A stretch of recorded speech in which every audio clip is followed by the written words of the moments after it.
Okay, so we're just under, I'm going to put 1.8, right?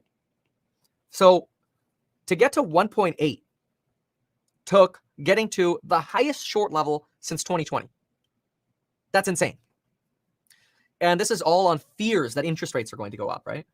Well, when the Fed raises rates in March and April, let's call that right here, probably March, and the Fed raises rates, what happens if then we start seeing inflation inflect down and all of a sudden people start covering their shorts on 10 years and small caps?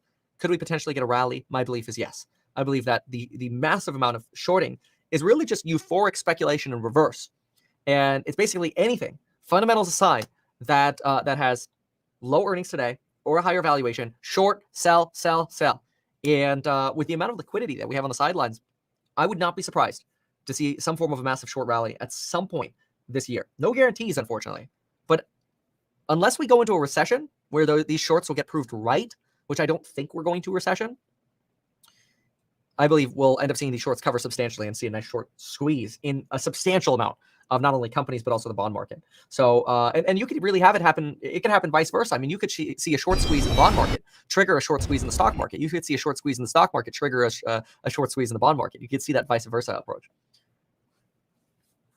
Daily for the last 1.5 years, very consistent challenge on the tops and lows on QQQ. Let's take a look. For the past 3 years, you can track a very consistent challenge between the lows and tops of QQQ on the daily.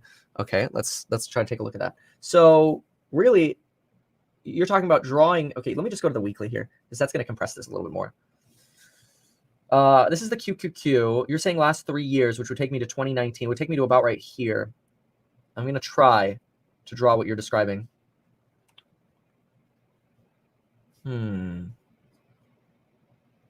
I don't see that very consistency. Oh, unless I cut out this low here. No. Yeah, I'm having trouble drawing that. I'm not seeing what you're seeing. Maybe a little bit of clarity on that one. That's could be interesting. People are bashing me in the Matterport stock twits forum. Good. That means it's time to buy. Let the little weenie baby bitches get out of the stock. Please, everybody, please sell Matterport. Okay, sell Matterport. That's it. You heard it here first. Sell Matterport. Let's see. Okay, what's 1.5 years? Everyone's saying 1.5 years. Oh, 1.5 years. Oh, instead of 3 years. Oh, maybe I mistook that. Okay. 1.5 years would actually take us to about mid 2020 over here. Oh, that might make more sense. Let me see here.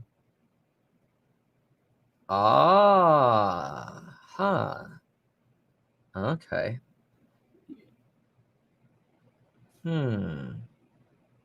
Yeah, look at that. It's not bad. I could probably even lower that a little bit. Go over here. Huh. Look at that.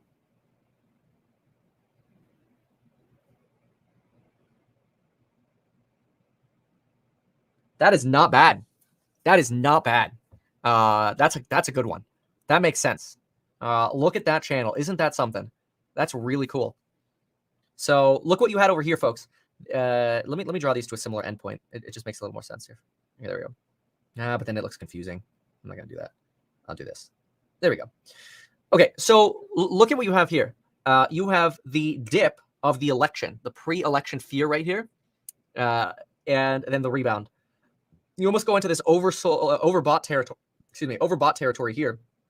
And then you get the fall of the first inflation fears in February, March of 2021, the May crash, summer rally, October crash, September, October crash, November, late October, November rally. And then you get the December and January crap that has been very, very disgusting. This is not bad. This is a very, very interesting chart.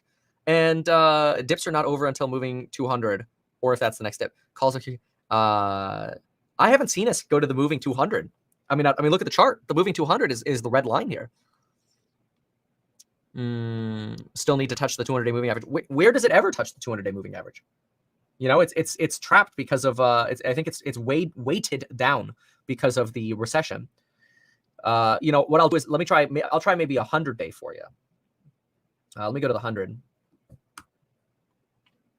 There you go. See, the 100 gives you a little more. The 150 might actually be our low touch point. Let's try that. Hey, look at that. The 150 is about what it bounces off. There you go. Look at that. The 150 almost perfectly aligns with that bottom channel. Woo. That's nice. That is exciting. That's exciting. That's nice. You know what? Shout out to whoever donated $5 to say that. That's cool. A bunch of y'all are like, this is why I have a large position in QQQ. This is why I trade QQQ. Yeah. That's amazing. I have not noticed that until now. Well, because you all told me. I can't see everything. Wow. Every one of these points was a point that went shopping, and it's done very well for me. And I'll tell you, it is very hard to keep buying stuff when it just keeps going down. It's the hardest thing ever. It is so much easier to just sell and stop the pain, because when stocks go down, there's literally nothing you can do. You can't fight the stocks, so you have to flee. Good job. Shout out to Nick for spamming the 1.5. Yes, correct. You get a shout out as well. Heard Matterport lockup on the expiration. This is true. This is true. You do have a lockup expiration of about 15% in about 4 days on Matterport. That is true. Today, Dollar cost average. That's right. Tell you about evidence that's really emerged very strongly over the last 8 years, really even the last 4 years, that shows that human population mixture, repeated large-scale mixtures of very different and not so different human populations again and again over time is an important theme of our past. It's not just occurring in the last 500 years when we have many documented cases, for example, in the Americas, but it's occurred thousands of years ago and tens of thousands of years ago and hundreds of thousands of years ago. It's a central theme of our past. So I'm going to begin by introducing a bet by Luca Cavalli-Sforza, who died a couple of weeks ago, who was the pioneer of fields of genetic studies of the human past. So Cavalli-Sforza was a really extraordinary, creative Italian population geneticist who realized that the differences amongst human populations around the world today could be used to reconstruct the history relating those populations. By studying the genetic differences that exist between individuals and on average across populations, that must reflect events that have occurred since those populations separated from each other. And by studying those patterns, he could determine with his colleagues which populations are most closely related to each other genetically and reconstruct trees of population relationships. And his bet, when he started out this work in 1960, when the genetic technology was very primitive, in fact, there was really no genetic technology for studying variation. Instead, you might be looking at variation in blood group types like the ABO polymorphism that you get typed if you're studying for organ transplantation, for example, was that the populations distributed around the world today, with the exception of the great movements known in the last 500 or 1,000 years, reflect the people who descend from people who got there a very long time ago. And by studying the differences amongst populations in the world, we can reconstruct how people got to each place in the world over time. And so he made this bet that it would be possible to reconstruct the past based on the history of present-day people. And over the subsequent decades, one study after the other gathered data attempting to realize this idea. So in 1978, and here's an updated analysis of this type published in 1993, he analyzed blood group type variation, like the ABO blood group in Europe, and studied the main gradients of genetic variation, the frequency differences amongst populations in the data set at these blood group types. And what he found was that the single biggest predictor of differences in blood group types was a gradient moving from the southeast of Europe, near Turkey, all the way to the northwest, near these islands. And he argued that what is seen here and what the genetic patterns are reflecting is the history of farming migration into Europe. We know from the archaeology that farming, which was first invented in the Near East 12 to 11,000 years ago, moved into Europe around 9 or 8,500 years ago and proceeded to spread across the continent. The idea was that these farmers from the Near East would have mixed with the local hunter-gatherers who were already established in Europe, and their ancestry from the Near East would be gradually diluted as they spread west and north across Europe, until today we would have much lower percentages of farmer ancestry in the northwest, much higher in the southeast. But now from ancient DNA, where we can go back and obtain whole DNA sequences from people who lived at the times in question, we now know that the gradient of farmer ancestry is almost exactly perpendicular to what was argued based on the interpretations. All these carvings I'm showing you today are from the 900-year-old Chennakesava temple. So you can understand why I'm calling this the frogman, because of how it is sitting, right? And its eyes are quite big, like that of a frog. But other than that, it is clearly wearing shoes and clothes, which makes me wonder, was it a genetically modified human like Spider-Man? Did ancient people experiment with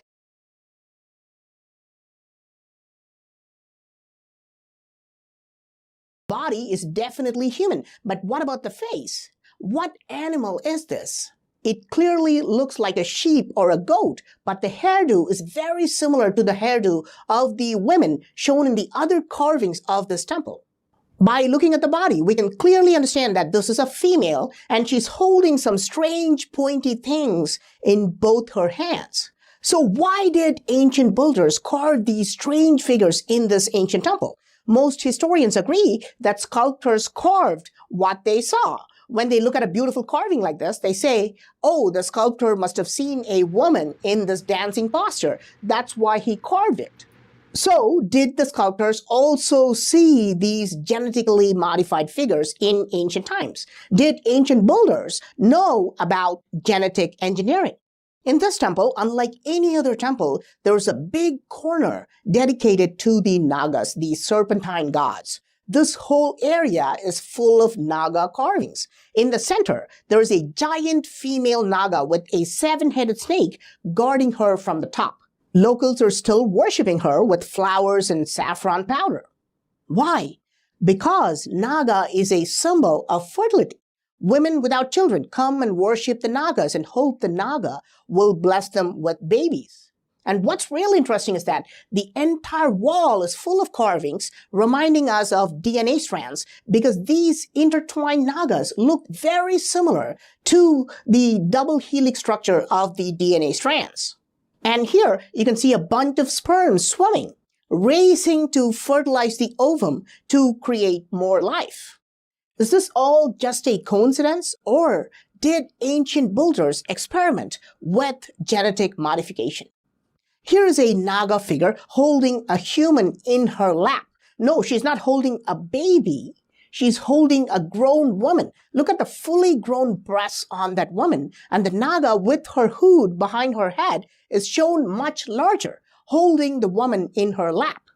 Does it have anything to do with aliens interbreeding with humans? Or did ancient builders experiment with a mix of different species? Is this why they showed intertwining of various species? Behind this carving is another very strange carving. A man with a horse face is interacting with a woman.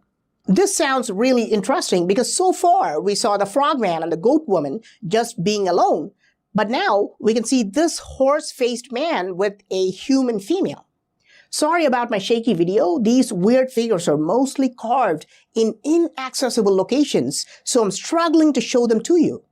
Now, this is not the only horse-faced figure. There's a female with a horse face standing close to a man. It's safe to say that they're not just friends. And this carving is in a much more accessible location, so you cannot miss it. So if you visit this place, the tour guide will tell you that this carving was made to show you that love is blind. And when you're young, even a girl with a horse face will look attractive to you.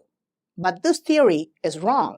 First, because look at her genitalia. It does not look like a woman's. It looks quite different from normal female genitalia. And two, because there are many statues which are standing alone, even horse-faced statues standing alone. The tour guides are spinning these theories because they don't know what is going on. Now, here's a figure that is much more human-like, but it is not fully human. Looks like a messed up genetic experiment between a human and some other ape like a gorilla. I say this because its arms are very long. The arms extend beyond the knees. Its head is kind of deformed with no hair on the head. And it has a very big, strong chest like a gorilla.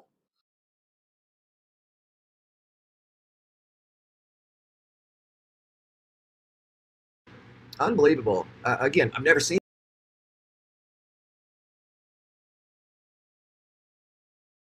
Local 4 News starts now with a breaking news alert. Its authority trying to set rules for employers with more than one makes it clear he can't do it alone. It's been a long road.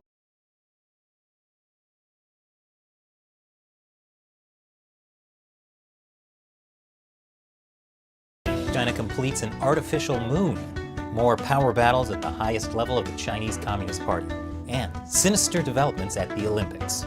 That and more on this week's China News Headlines.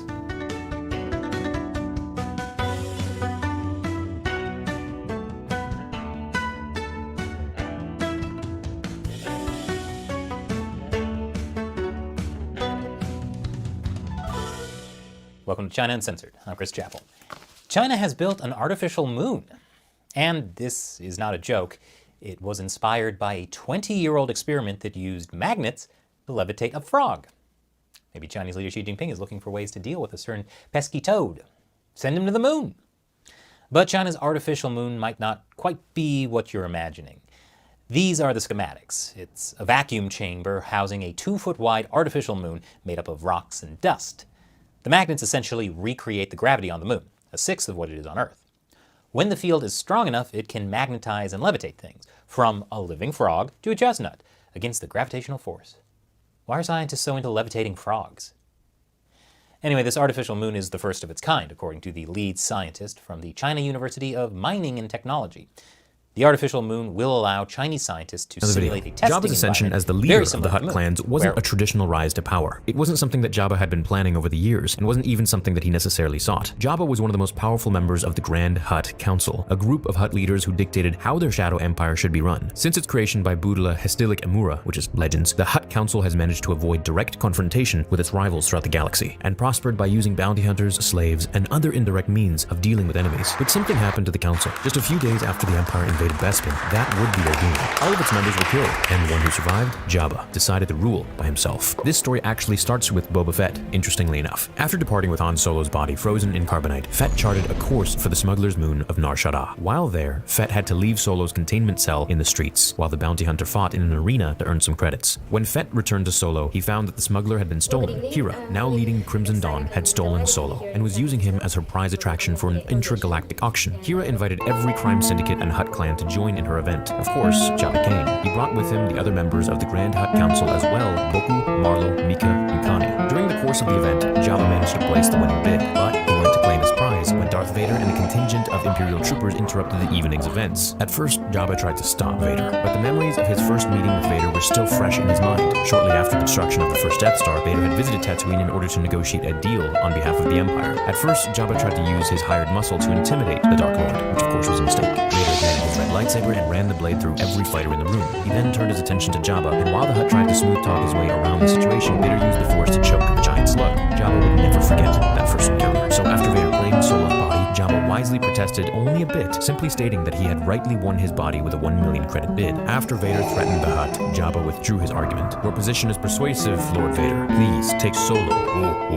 Vader ordered a group of pilots to replace Solo on an Imperial shuttle and take him to the Star Destroyer in orbit above. It was in this moment that one of Jabba's peers, a fellow Hutt Council member named Boku, decided to speak up. He couldn't believe that Jabba would allow Vader to undermine the Hutt's rights to Solo. Jabba had placed the winning bid, and so the smuggler should have been his property. It wasn't just a matter of ego, as Boku pointed out. If the galaxy, and most importantly, the dozens of other criminal syndicates gathered there, saw that the Hutts would roll over to the threats of physical violence, even if they did come from the Dark Lord of the Sith, then they would lose their respect for the Hutts. Boku wouldn't allow this, but Jabba had heard enough of Boku's complaints. He simply turned his back on the slug and the rest of the Hutt Council as he headed for the cruiser. Jabba planned to return to Tatooine, where he would await the arrival of Boba Fett, who had recently put a bounty on. While Jabba was leaving, Boku turned to the other Hutts. He tried to stir their emotions. We represent our people, their honor, their power, he bellowed in the midst of the auction. Something must be done. The 3 other council members cautiously agreed. Together, they boarded a Hutt war barge and led a fleet of bounty hunters, mercenaries, and slaves into the orbit above Jagerra to capture the Imperial shuttle carrying Solo before it docked aboard a nearby Star Destroyer.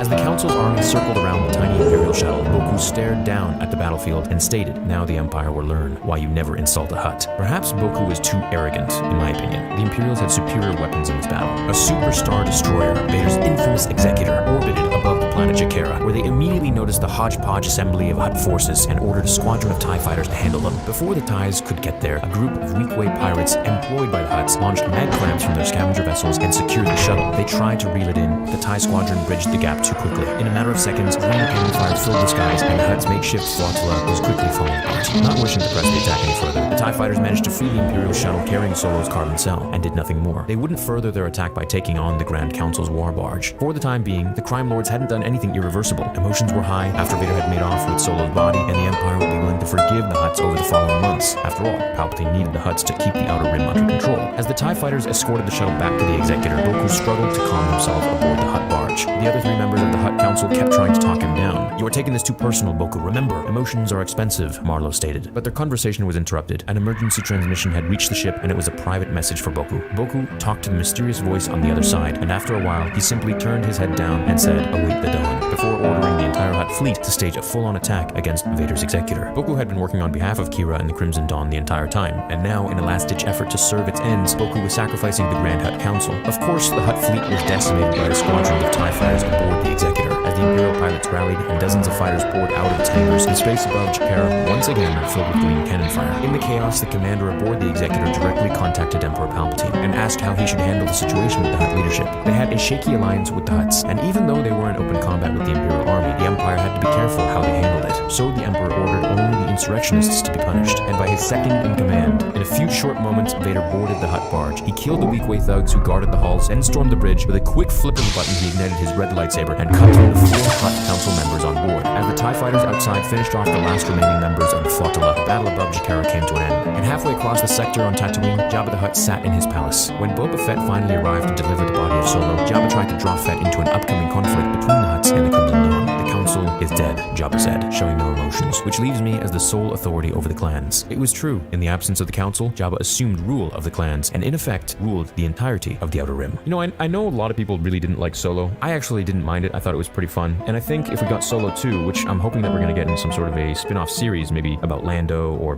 who knows, something maybe about Kira or something, we could not only see Maul, but we could see Vader doing these very things in canon. We could see him fighting the Hutts. We could see him doing the whole Rogue One scene times 10, against the Hutt.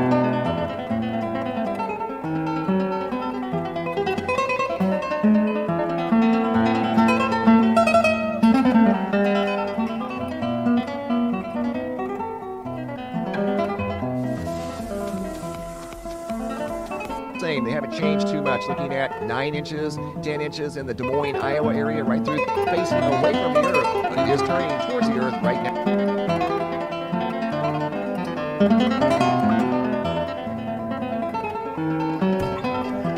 Actually, 6 grand-foot post reset for these people in the Antares of Noah. But I think I'll leave it there for now, because we saw the remains of a highly advanced people all throughout the realm, and this was clear. Simply interpreting this story of revelation, it was clear, of course, there had been 1,000 years of peace, followed by the metaphorical, and I stressed metaphorical, reign of Satan. And it was clear we were coming out of this amnesia, or this metaphorical era. This could be called the Dark Ages, as far as we're concerned. Just slipping out of our amnesia in a small community. And what did this community do with my theory? Is took out the metaphor part and began calling it the millennial reign of Christ, which I did not. And although I am a man of God, the Father, the highest and most high, and I am also a great prescriber to the teachings of Jesus, in no way did I say and think that this has anything to do with the character we call Jesus. And really, I don't think Revelation has anything to do with Jesus, as it was prophesied long after his death, we are told. And I love, once again, the teachings of Jesus. His teachings could fit into a very, very small 30-page book. His teachings were once compiled by Thomas Jefferson and published. So again, great teachings, some of the best. And I would love to see a world where people practice the teachings of Jesus and not be such hypocrites. But I don't think that's what this 1,000 years or period is referring to. I don't think Jesus was concerned with building castles and cathedrals and all the works of the ancient world that we see. Not at all. This doesn't fall in line with his teachings at all. Not concerned with worldly affairs. And we don't just have beautiful cathedrals from the old world, but we have shitty brick buildings too. And it makes no sense that all this was constructed by angels either fallen or elevated. What this 1,000 years, I believe, is referring to, and perhaps I should have stressed it then, is the last reset. And the last reset was the prosperous one. And for 1,000 years, there was prosperity.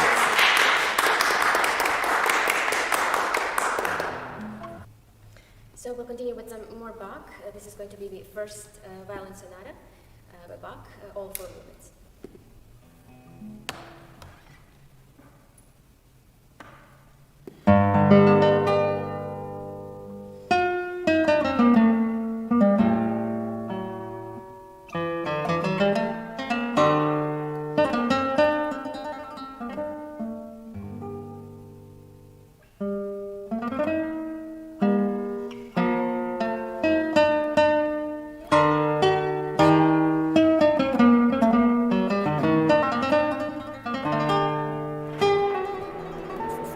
CRAM, an advanced automated point defense Gatling gun.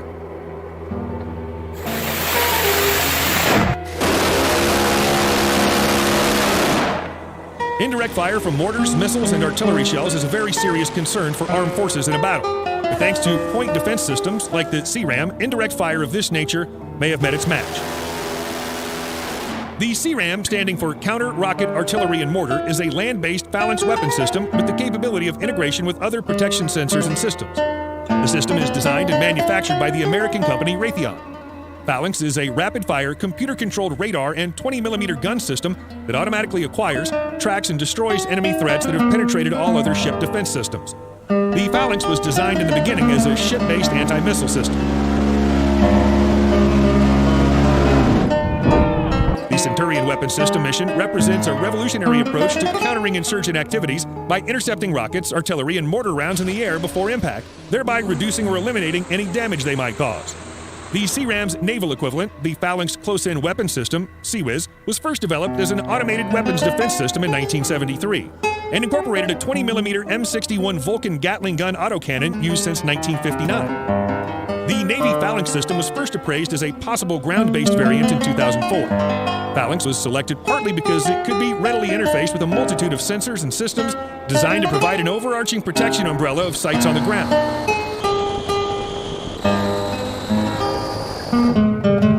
In its land-based configuration, the Land-Based Phalanx Weapon System, LPWS system, is mounted on a wheeled platform in order to provide enhanced stability on site and mobility for repositioning and deployment.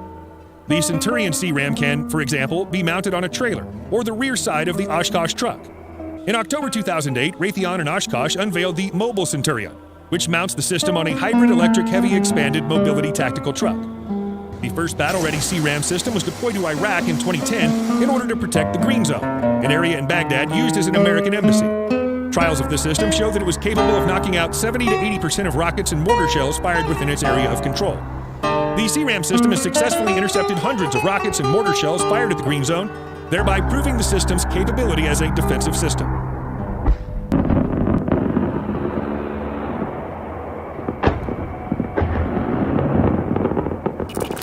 Like its naval counterpart, the CRAM utilizes advanced search and track Ku-band radar systems that feature closed-loop spotting technology to automatically acquire and track targets and engage them.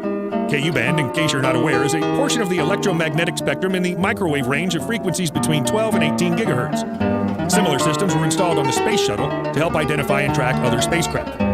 The system can also be integrated with an array of other sensors and systems to help provide an overarching protective umbrella to protect a given location on the ground. The weapon's primary armament is the 20mm Vulcan Gatling gun. It consists of 6 optimized barrels augmented with forward-looking infrared sensors. The barrels are secured together at the muzzle, mid-barrel, and breech to provide enhanced accuracy and enable fire to constrain shot dispersion patterns. The M61 is a hydraulically, electrically, and pneumatically driven, air-cooled, electrically fired Gatling gun rotary cannon that's been used in one form or another on various fixed-wing military aircraft, tanks, and ships for over 5 decades. It was originally produced by General Electric. The U.S. Army also uses the M61 in the M167 and M163 air defense systems as the primary gun system on the F-15, F-16, and F-18 fighters of the United States Air Force. The gun is also used as the tail gun on the B-52H bomber, while a lightweight variant is used on the F-22 Raptor fighter. But all that firepower is also half the story. If you can't track and accurately put the cannon rounds in the right place at the right time, you basically have a fancy piece of pyrotechnics. This is achieved through the combination of advanced sensors that enable the CRAM to simultaneously search, track, engage incoming targets, and prioritize targets and make kill assessments in both daytime and nighttime. CRAM's KU-band radar system enables the weapon system to detect potential threats early in their flight and then pass on their trajectory and vector data to the system's tracking algorithms only when it judges them to be a real and present danger. Target tracking and engagement is further enhanced by a sophisticated thermal imaging system to help improve targeting. This system operates in the 8 to 12 micron wavelength range and is mounted on a stabilizing pedestal attached to the weapon's main antenna radome. It provides very reliable night and day passive search and tracking, while also improving the overall anti-air warfare performance of the system in multi-path environments. Other tracking systems integrated into the Centurion CRAM system include Northrop Grumman's AN/TPQ-36 short-range firefinder radar and the lightweight counter-mortar radar to detect and track fired rounds. This hardware is controlled by fire control subsystems like Northrop Grumman Mission Systems Forward Area Air Defense Command and Control System, which ties together the sensors and weapons of the Army's short-range air defense battalions.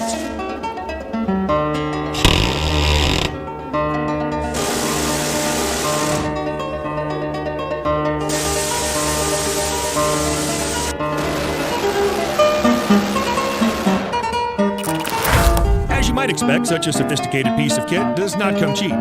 Each CRAM system costs somewhere in the range of $10 to $15 million, depending on the final spec of the units purchased. But that's only the cost to initially acquire the technology. With such a massive rate of fire, this unit literally burns through bullets. Depending on the number of munitions spent, a typical engagement with a single missile could range between $30,000 to $60,000. Some other estimates put the figure at around $40,000 per missile. This is not only costly from a material point of view, but is also one of the main disadvantages of the system. By spending so much on ammo on a single threat, a limited ammunition supply will theoretically limit the number of threats that the unit can engage at a given time. By some estimates, this might mean that the Centurion CRAM might have a maximum anti-ram cap of about 5 incoming rounds before needing to be reloaded. The system has some other perceived weaknesses too. For example, it takes about 5 seconds to acquire, lock onto, and engage a threat. It also has a fairly short effective range of between 100 and 1,000 meters. These weaknesses aside, it's shown itself to be one of the most effective anti-missile, mortar, and artillery defense systems in the world. For this reason, it'll likely remain an important player for many armed forces around the world for many years to come.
Throughout the battle of the space race between the United States and Soviet Union, both unions experimented with remarkable and experimental technologies in the pursuit of the data and wisdom required to conquer this new frontier.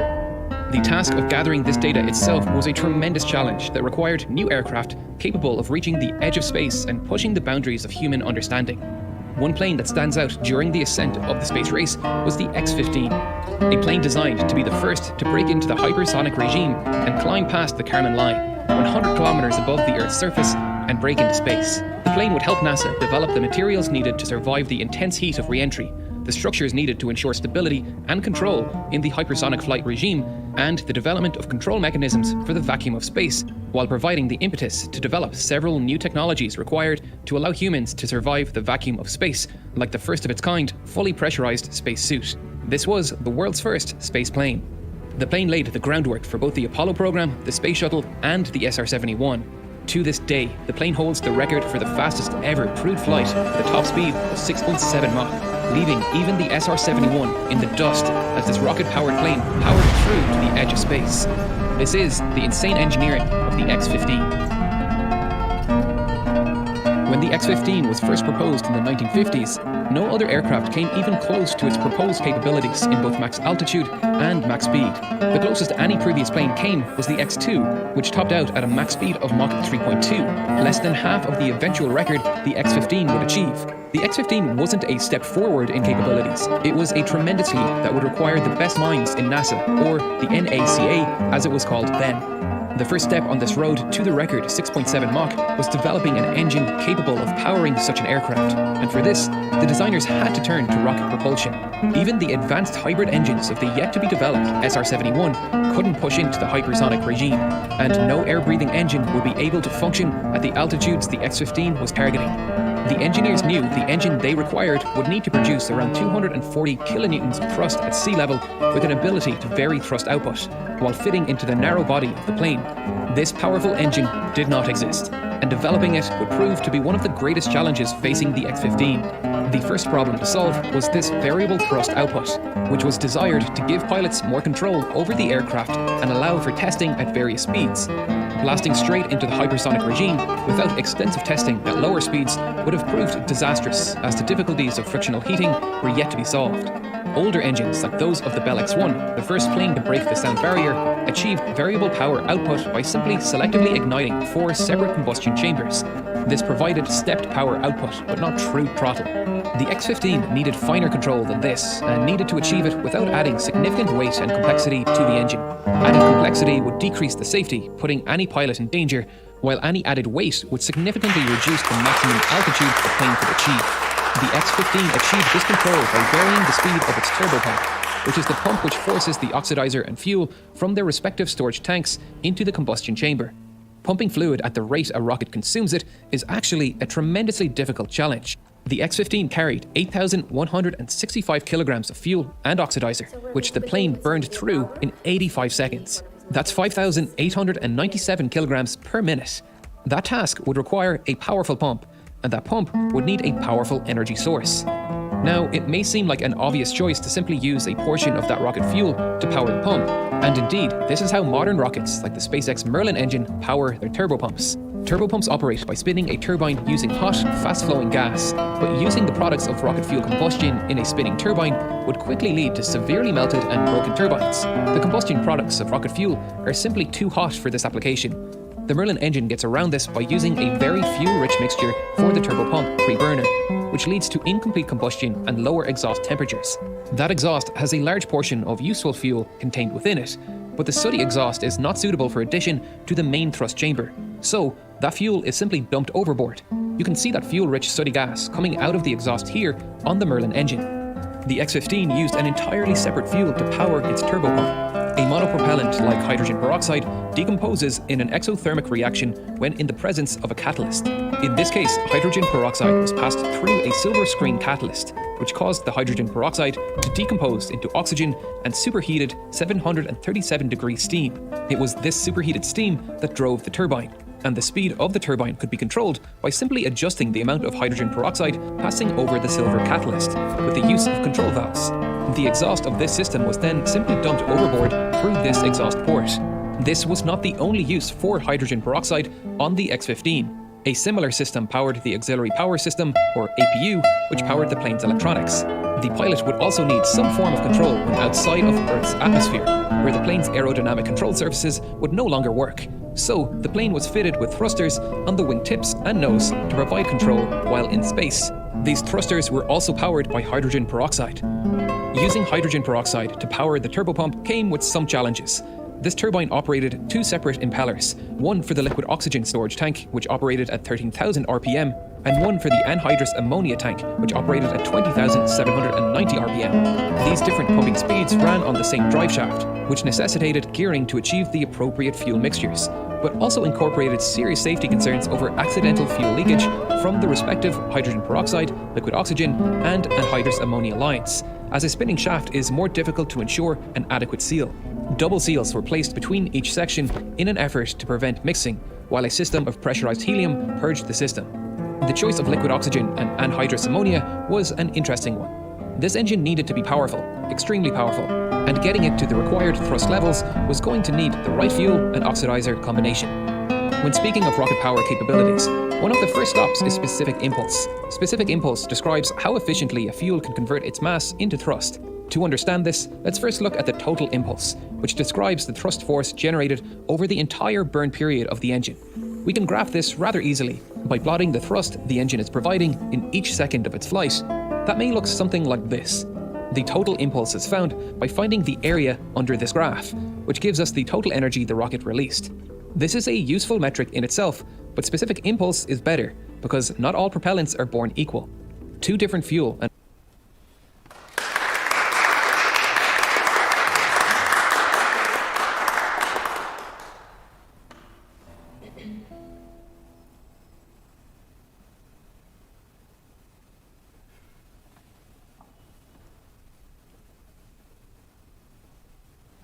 So we're continuing with some Giuliani, Mauro Giuliani. This is going to be Gran Sonata Eroica.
update videos? The answer is pretty simple. I've been taking a new approach, right, to try and bring value in the way that I think I can towards the community because things have been rough. We can look at this chart here for a second. AMC's at $20.24. It's had 1, 2, 3, 4, 5, 6, 7, 8, 9 red days in the last 11 trading days, right? If you count today being down 2%, touching down on that $19 mark. It's been a rough go, right? Things have been tough. And I've also made a video talking about AMC being at fundamental value. And I want to talk about that here briefly before I get into more, but that came out on January 6th, right? Essentially in that video I talk about how AMC is, where I believe personally is fundamental value. And then anytime it dips beneath this, I think it's going to be blips in the grand scheme of things. I think there's a real possibility, as you've already seen today, and I alluded to in that video, that it can touch down on that $19 range, perhaps even $17, $18, which is the bottom of this demand zone that you can see here on my chart at about $17.55 all the way up to about $20, deriving from price action back on May 26th. But nonetheless, I want to address your guys' concerns because ultimately I'm here for you, right? I've tried to put out stuff that I think you guys will enjoy, and at the same time something that I find I can be creative and have a good time with. And the reason I haven't been making AMC update videos is because I don't want people watching the line on a day-to-day basis. I think in every video that I've ever talked about AMC, I've tried really hard to make it obvious that there's nothing guaranteed about the day-to-day price action. And I think there are people in this who have perhaps used margin or perhaps put in more money than they can actually afford to lose. And I think looking at the chart from me, right? Me sitting here and telling you what I think it's going to do on a day-to-day basis, such as today, where I think it's short-term bearish, as anybody can see, right? Doesn't help the situation. So what I've been trying to do is very simple. I've been trying to create entertainment value because I think that's a sector of the AMC YouTube scene that is lacking, right? We spend all day, every day, sort of hyperfixated on really heavy topics, market manipulation and corruption. It's very easy to get jaded by that. It's very easy to lose sleep over that. Very easy to watch the chart on a day-to-day basis and get to a point where you feel hopeless. And what I've tried to do is remind people that the world isn't hopeless. There are other things outside, in the world besides AMC that you can enjoy. And live your life around and bring yourself some sort of happiness with. And that's what I've tried to do. But ultimately, at the end of the day, you know, I'm here to serve you. And that's why I want to make this video, because I tweeted this out yesterday, but I've read a lot of DMs. Pardon me, I'm still getting rid of this cold. I stayed up last night from about midnight until 5 or 6 in the morning, reading some DMs from people, right? And this was on Twitter, and I know there are people out there who are going to claim it's psyops, and I'm an intelligent enough guy, right, to be able to differentiate a bot account who's trying to play on my emotions and real people. And I've had real people in my DMs, people that I've had real conversations with, people that were in this since January, people who very obviously shifted in mental attitude, send me messages about how they're feeling suicidal, some who have already attempted suicide. And it's a really heavy topic, man. And I want to be able to talk about that here today, right? At this point in the game, it's very obvious that I cannot sit here and tell you how much you should or should not have invested in the stock. And to be frank, that's not my job, right? That's ultimately a responsibility that falls on you. But this is a friendly reminder that this isn't a game. AMC's not a game. And there is nothing guaranteed about a squeeze. All we can do as investors and as buy and holders is take our best educated guess at what the stock's going to do on a day-to-day basis, right? Take a guess at short interest, take a guess at the future of the company, take a guess at market mechanics and what's actually happening behind the scenes, and try to formulate ideas and ways to make noise and to make change. And to be frank with you, you know, that's pretty heartbreaking stuff. That's stuff that weighs on my mind heavily, as it should, I think, you know. And if you're in that situation, you're feeling that way, I just want you guys to be with your friends and family, because that's ultimately life. That's the real importance of life. It's not just a stock, right? It's not just money, although money does give you that opportunity, right, to be free, so you should be happy. And I think there's a lot of people out there who are feeling the hurt right now, and I understand that. The average cost of AMC is $42, so the average person is bag holding. That sucks. It sucks ass. It's terrible. I obviously, nobody wants that for anybody, right? And this isn't... it's not a fun topic to talk about, you know, which is why I think I've been trying to provide value in other ways that I think that I can, right? Making dumb skits about Ken Griffin, making dumb skits about Evergrande, trying to talk about politicians, whatever, right? At the end of the day, my friends, I told you I will ride with this ship until it either hits an iceberg and sinks, or we have a beautiful move, you know? And I meant that. I personally, this is the way that I view myself in my situation, and I've talked with all my close friends about this, my family, my mom. I fully expect, if this doesn't end up doing anything, for YouTube to never be anything ever again, which is, that would be sad for me, right? I enjoy YouTube. I enjoy my personality, the way that I am, the way that I find the most happiness is being a people pleaser. Maybe it's a flaw, maybe it's a good thing. There's pros and cons to that, right? But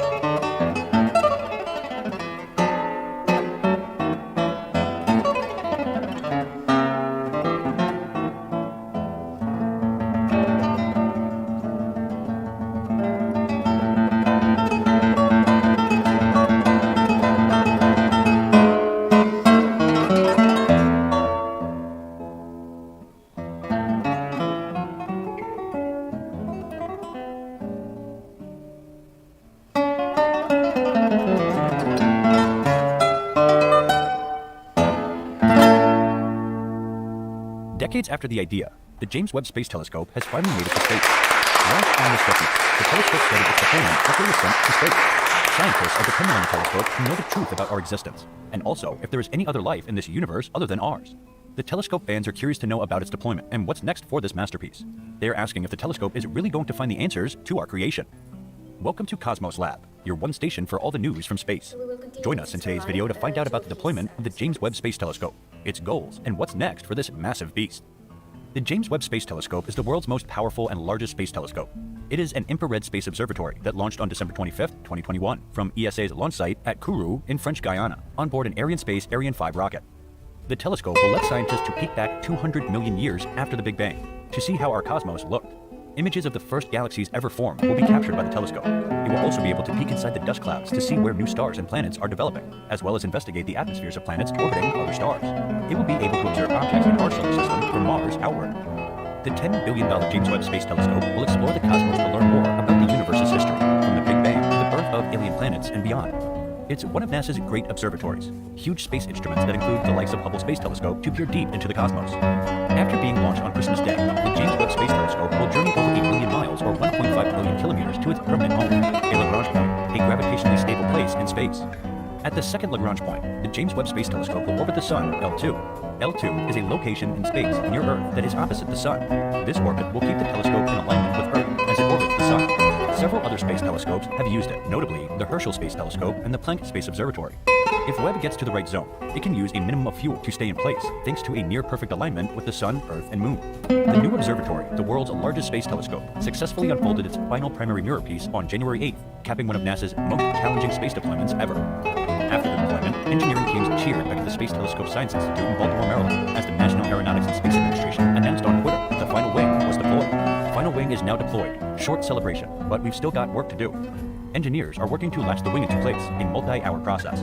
When the final latch is secure, NASA Webb will be fully unfolded in space.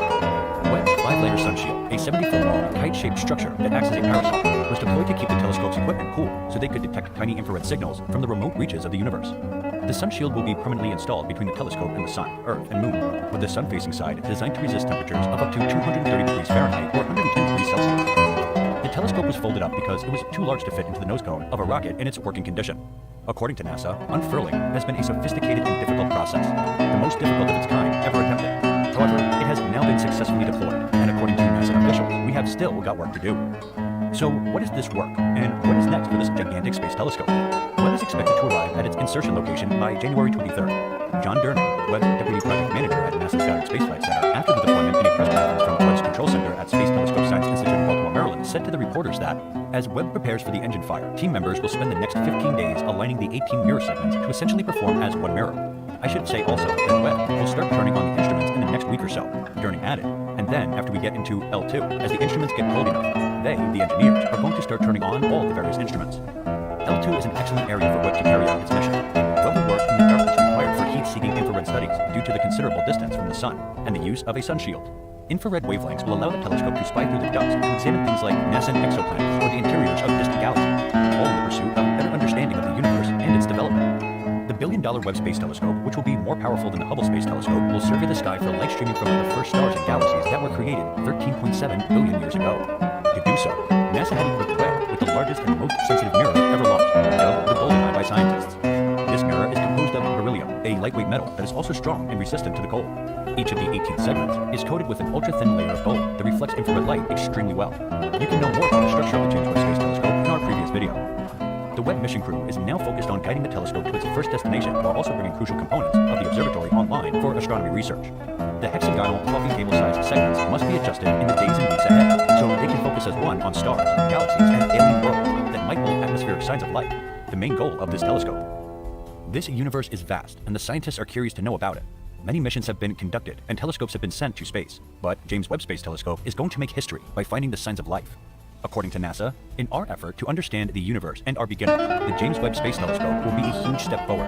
From the first brilliant glows after the Big Bang, to the birth of galaxies, stars, and planets, to the evolution of our own solar system, JWST will investigate every aspect of cosmic history. According to the Space Administration, the science goals for the Webb can be grouped into 4 themes. First light in the universe, assembly of galaxies in the early universe, birth of stars and protoplanetary systems, and planets, including the origins of life. Let's get deeper into these objectives. The first light.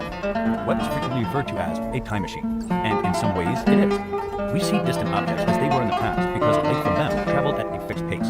The Hubble Space Telescope has revealed galaxies as they were billions of years ago, but the JWST will be even more sensitive. NASA intends to view all the way back to 13.6 billion years ago, when the first galaxies were formed. Webb also offers an edge over visible band telescopes such as Hubble. According to Live Science, light from distant objects is stretched out as the universe expands, increasing its wavelength. This means that light emitted in the visible waveband reaches us in the infrared, which is the band for which the JWST is designed. One of its initial missions will be to conduct a survey of the most distant galaxies in a specific patch of sky, known as Cosmos Webb, in order to learn more about the conditions at the beginning of the universe. The galaxies over time. Galaxies are known to resemble massive groups of stars organized in elegantly symmetric spiral patterns. However, these are usually mature galaxies that were relatively close together. Hubble's tantalizing glimpses of extremely early galaxies show they are far smaller and scrappier looking than we thought. According to the California Institute of Technology, no one knows how these protogalaxies evolved, or how they come together to become the larger, regular-looking galaxies we see today. With its ultra-deep picture of the early universe, Webb is hoped to be able to address issues like these. The life cycle of stars. The galaxies that make up the cosmos began to form very early on, and they've been evolving gradually ever since. The stars inside them, on the other hand, have life cycles that are more analogs to those of living things. They're born, grow, age, and die, and then the remains of ancient stars contribute to the raw material required to create new stars. Much of this process is known, but the formation of stars and the planetary disks that may develop around them remains a mystery. This is because they are originally wrapped in a cloud of dust, which regular visible light telescopes cannot penetrate. At the infrared wavelengths employed by Webb, however, all of this dust will be essentially transparent, allowing NASA to ultimately expose the ultimate mysteries of star creation. As a result, we may be able to learn more about the beginnings of our own sun and solar system. Finally, the main object and the one we all are eagerly waiting for, the search of Earth-like planets and the signs of life on exoplanets. The JWST will help in this quest in a number of ways, including studying the chemical and physical aspects of planetary systems via infrared imaging and spectroscopy. According to NASA's JWST website, its capacity to see through dust and take super high-quality photographs should offer us with a direct glimpse of planetary systems in their very early phases, such as that of the freshly created star Beta Pictoris. Webb will also examine the chemical makeup of exoplanet atmospheres, seeking for telltale signs of the elements that make life possible. This is another use for the infrared telescope, as the chemicals that make up planetary atmospheres are most active at these wavelengths. The James Webb Space Telescope is our key to the habitation of other planets. All in all, the telescope is a whole world of science in itself. From discovering the origins of our existence to black holes, aliens, and life on other planets, James Webb is going to revolutionize the space study. Before we wrap with JWST, it's worth recapping the success of its predecessor, the Hubble Space Telescope, which is now the most powerful space telescope. The renowned instrument has recorded mesmerizing photographs of the universe throughout the course of its 30-year career. Scientific discoveries based on HST data have resulted in an unparalleled amount of information on the universe's constituents, its origins, past evolution, and future evolution. HST offered solid evidence that the universe was created 13.8 billion years ago in a Big Bang, and that it has been expanding at an ever-increasing rate since then by monitoring our galaxy. Keeping in view the success of the predecessor,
And we're live. Welcome to the stream. All right, today, I'm gonna bust out the bar last day to get tickets for this keep raffle, and gotta win it. We have to win it. It's a must-win situation because the guild has outgrown the guild house once again. So I got all my supplies here ready to go.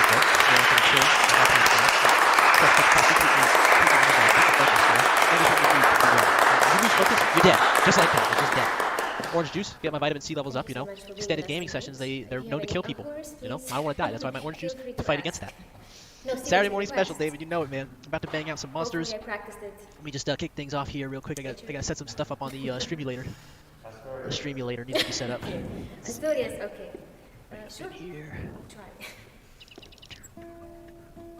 The streamulator is turning on. We are setting up the game.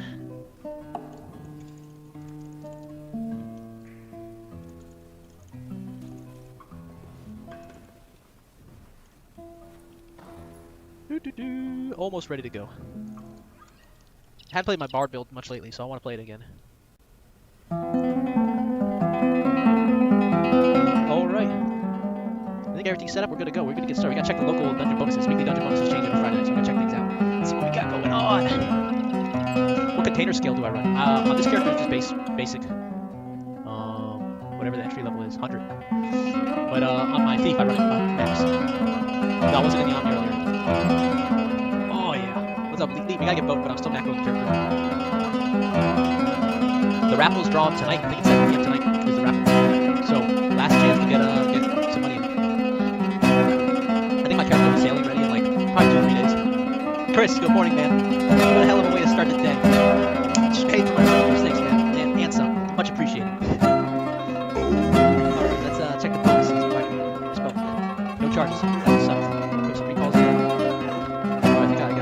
I feel like we're bringing a firewood. I got a firewood. I feel like busting out the firewood far more faster. Oh, I only have 1. Yeah, we'll bust it out for a bit. Why not? Put it in here. Want to protect yourself from thieves, guys?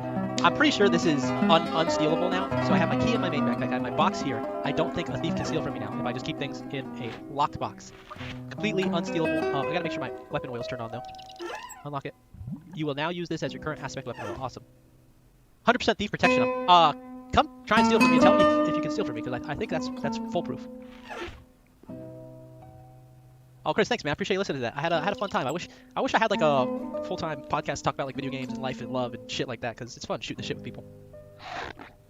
I did have a beer. I did treat myself to a beer that night, so I was a little looser with the lips. All right. Okay, so I don't gotta worry about that then for a while. What is this? The faction flashpoint or something? Town struggle. How long till the town struggle starts? 5 minutes. Shit, do I want to do a town struggle? Unmounted, no. I like mounted town struggles. Unmounted are... actually, unmounted are fun. I'm probably better unmounted. RPG, thanks for stopping by, man. Ric Flair, always good to see you. Okay, weekly bonuses. Let's see what we got. Inferno, Darkmire, Nasuro. Okay. And also area aspect substitutions. I wonder if my oil lasts longer, because my oil is based off aspect usage, so if I'm using less oil, less aspect, I think it can use less oil.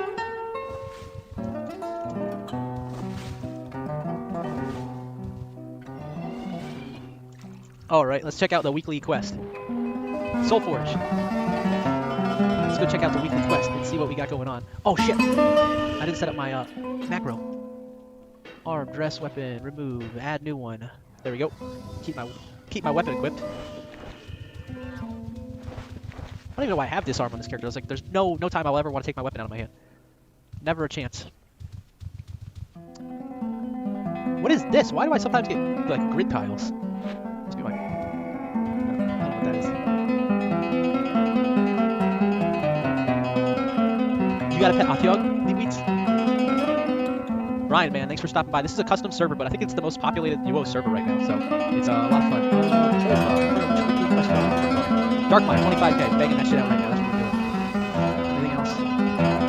20k, that's a lot of points for 20k. Bosses. Let's grab these just in case. This is unbearable. When you kill 93 Infernal Knights, you deserve 200 points straight up. That's cool. That is freaking cool. I'm going to kick after me. I almost captured 93 Swamp Dragons. I'm not going to be Darkmire that long. No way I'm doing that. So, alright, so let's head off to Darkmire. What? I don't have a Darkmire room.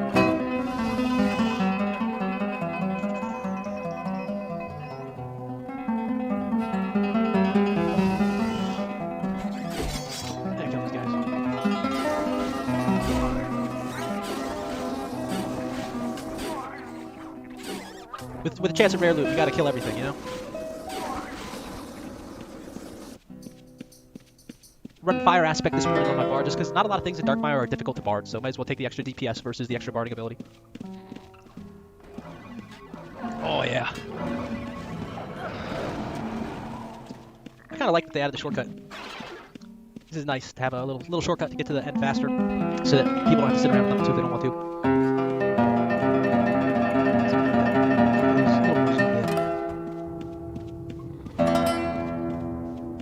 Leadweeds, all the gold this morning, more tickets, man. We're gonna win that keep. That keep, I got a hot feeling about this. I played in a lot of lottos on this server and I never won. So I feel like this is our chance. This is our opportunity. I don't want to fight that thing because it plays damn like all the time. I don't know how you don't take the okay, you just stay away from it. That's the only option.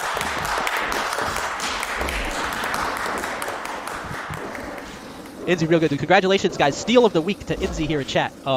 He stole a tool shelf yesterday. So that's got to be a minimum 400k steal, right? Crazy. Crazy. What's up, Popox? Bien, bonsoir mesdames, bonsoir mesdemoiselles, bonsoir messieurs. Nous n'étions pas en retard, nous attendions aussi impatiemment que vous, les retardataires occupent leur place de façon à ce que pendant le concert, il n'y ait pas de bruit pour déranger les spectateurs et les musiciens. Le 13 septembre 1960.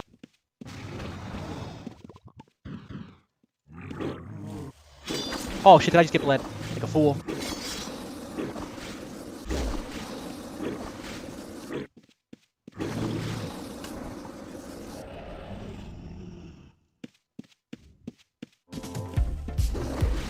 I was concerned that you piece would I feel got 12 seconds left in the piece. Whoa. Why would I feel insulted? I gotta land this next piece. You felt threatened. Well, now I am insulted. Welcome to Screen Crush. I'm Ryan Airy, and this is all of the Easter eggs, references, and little things that you might have missed in the Book of Boba Fett, Episode 3, The Streets of Mos Espa. The episode begins with a shot of this weird spider robot with a globe attached to it. This is actually a Bomar monk. They were the original inhabitants of Jabba's palace, and you can see one here in Return of the Jedi. Basically, these monks would detach their brains from their bodies and keep them in these jars. Being removed from their physical forms would give them a higher form of enlightenment. In fact, JRLJR on Twitter pointed out that the monks becoming machines is paralleling the Mod Street Gang taking on droid parts. But there is a deeper theme at play here. Jabba's palace was originally a Bomar monastery that he invaded and took over. So he was kind of like a parasite living inside their home. Just like he was replaced by Bib Fortuna, who was replaced by Boba Fett, who is now being replaced by the Pikes. But throughout all of this, the Bomar monks remained, preying inside their giant robot spiders. A deeper theme here might be that the Bomar monks, by detaching themselves from physical desires like money and food, have in a way made themselves immortal, while the power-hungry people like Jabba and Boba Fett will simply continue to devour one another. By the way, I apologize if I repeat a few Easter eggs from previous episodes, but I never know who's watching for the first time. Boba's Major Dromo is the droid 8D8, who we saw torturing a Gonk droid in Return of the Jedi.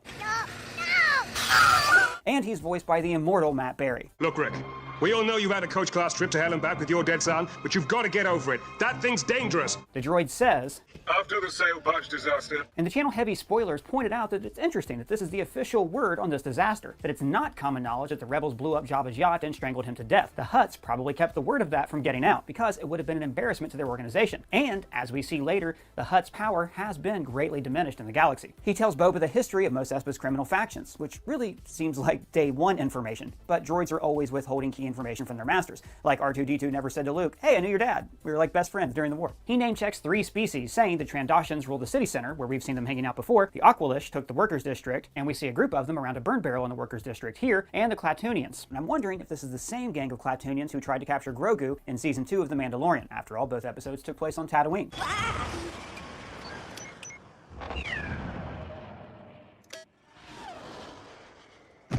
8D8 goes on to say that Bib Fortuna was able to hold onto power by not holding power. He was just a figurehead who wanted the benefits of being in charge with none of the responsibilities. So Bib Fortuna was the James Buchanan of Star Wars? Yes, Doug, that's right. Bib Fortuna is the James Buchanan of Star Wars. I thought he was more of a Martin Van Buren, but whatever. Okay. This episode is loaded with great character actors, like the incredible Stephen Root playing Lortha Peel. Well, with apologies, no one respects you. Man, this guy's great. I set the building on fire. Boba Fett says, I grew up surrounded by water. And is it me, or has he just been looking for a way to organically bring up Camino in conversation? Oh, we're in a desert. You're thirsty? I grew up around water. Then Jimmy James says, Tatooine was once completely covered with water. Now this is a cool bit of lore from the old expanded universe that the Tuskens actually mentioned last episode. Basically, back in the day, Tatooine was a lush world that was enslaved by these people called the Rakatan. The people of Tatooine rebelled, and the Rakatan responded by bombarding the planet so hard that it destroyed their ecosystem. I'm starting to think that there's a reason why this story keeps coming up. Maybe Boba and the Pikes will be faced with a similar situation, where Boba Fett will have to stop the Pikes from destroying Tatooine in retaliation for his winning the war. You know, when I make an Easter egg video, I don't just Google character names. I really do my research. I listen to as many Star Wars audiobooks as possible. In fact, this year, I wanted to challenge myself to finishing every Star Wars audiobook in the new canon. And I'm doing this with my Raycon earbuds. They're the sponsor of this video. These earbuds are so comfortable, it feels like I'm not even wearing an earbud. That's because they have this rubber oil look and feel, which makes them feel very natural. They're also practically invisible and don't stick out at the sides. They have optimized gel tips, and I'm telling you, these things will not budge. Look, I'll do the Boss Nass shake.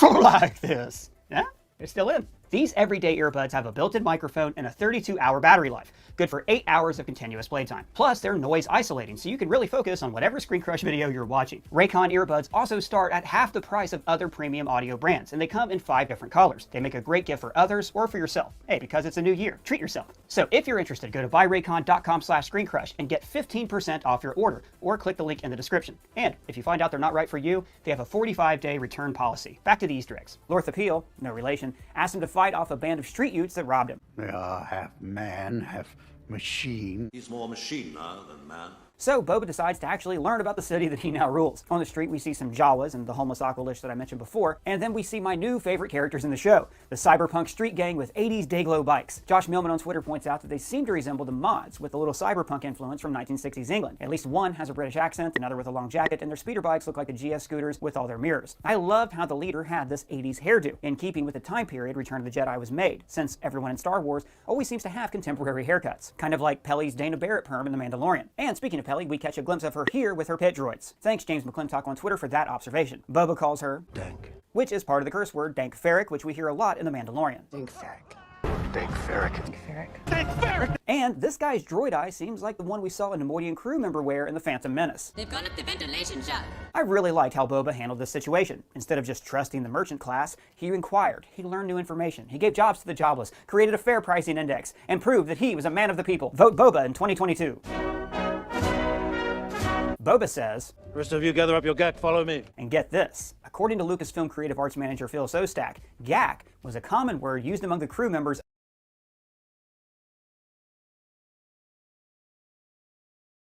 Certain events are so unbelievable, no one with sense would ever believe it actually happened. But the events in today's video have been captured on film. Here are 15 events you wouldn't believe if not filmed. Number 15, low-flying plane. In January of 2019, residents of Nashville, Tennessee were stunned to see a military plane flying extremely close to the ground, so much so that it seemed to skim across the tops of buildings and passing by office windows. It kept circling for half an hour, and during that time, startled witnesses made hundreds of calls to local authorities in a panic about what was happening. Later, it transpired that this was all part of a training exercise in preparation for a flyover to celebrate the inauguration of the new governor. But with no prior warning and a seemingly reckless flight path, people were not amused. Still, it's incredible to see the precise control from the pilot. It shows how maneuverable these jets are.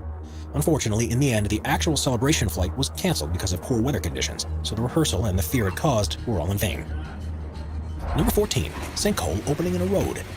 The surface of the ground may look stable from above, but things can be very different underneath. In some regions, water is slowly eroding the underlying rock layers, and once enough is gone that it can't support what's above it, the ground will collapse in on itself and a sinkhole is formed. Luckily, this usually happens in remote areas, but sometimes it can occur without any warning in the middle of a built-up area. This clip from Russia shows how extreme these events can be, as you wouldn't normally think twice about the danger of a sinkhole when you're driving on a tarmac road. Suddenly, though, the ground opens up beneath the concrete mixer and almost swallows it whole. Authorities said this was the result of a small sinkhole. If it had been any bigger, the consequences could have been more catastrophic. Number 13, lightning versus a tree. You've heard the saying, lightning never strikes twice, but in most cases, all it needs to do is strike once to cause untold damage. This video was recorded at Bryson Lake Lodge in Quebec, Canada, where guests have been advised to stay inside because of an approaching storm. They set up a camera to record it passing over, but no one could have predicted what was about to happen next. Suddenly, a bolt of lightning strikes the pine tree in the courtyard. Shards of wood and debris are sent flying, and the tree's canopy collapses on top of one of the buildings and damages the roof. Luckily, no one was hurt, but it could have been very different had they not been hiding in the safety of their rooms. Number 12, surfing with a shark. There's a reason why surfing is such a popular sport around the world. There's nothing quite like feeling the wind blow through your hair as you carve a giant wave as it begins to break. But sometimes it can become far more extreme than any surfer would want it to. During the 2015 World Surf League Championships, pro surfer Mick Fanning was in the water of Jeffreys Bay in South Africa when he felt something tugging at his board. It soon became clear that he was being attacked by a shark, and his survival instincts kicked in. You could see the shark's fin and tail thrashing about in the water as he fought it off, and when he got an opportunity, he started swimming back towards the race officials who were speeding to his rescue. Amazingly, just 2 years later, he was competing at the same event, and exactly the same thing happened to him again. And after this second experience, he finally decided it was time to retire. Number 11, makeup during an earthquake. Makeup tutorials have become one of the most popular types of online content, and while you may think you've seen all you can from these videos, there's always a surprise waiting in store. This one by Ali J was recorded on July 5th, 2019, and unbeknownst to her, she was about to be filming live when one of the strongest earthquakes of the year struck. It begins like any other, and just as she's beginning to apply her lipstick, the room starts to violently shake. Somewhat predictably, her application doesn't go exactly to plan during the event, and you can see the terror on her face as it dawns on her what's happening. Luckily, the tremor is over in a few seconds and she's perfectly safe, but the chances of this happening are so remote, you'd never believe it if the camera hadn't been rolling. Number 10, low-flying fighter jet. Ryan Melville is a pilot for the Australian Air Force who's used to pushing jets to their limits. He often performs acrobatic displays for spectators, and in 2017 he was brought in to put on a thrilling show in front of the supporting crowds of the Gold Coast 600. It's an annual car race that follows a route around a temporary street circuit in Queensland, Australia. But instead of navigating the course by car, he did it in a Hawk 127. The cockpit video shows as the jet weaves and turns along the coast and close to the buildings in what must have been an exhilarating ride for the two crew members on board.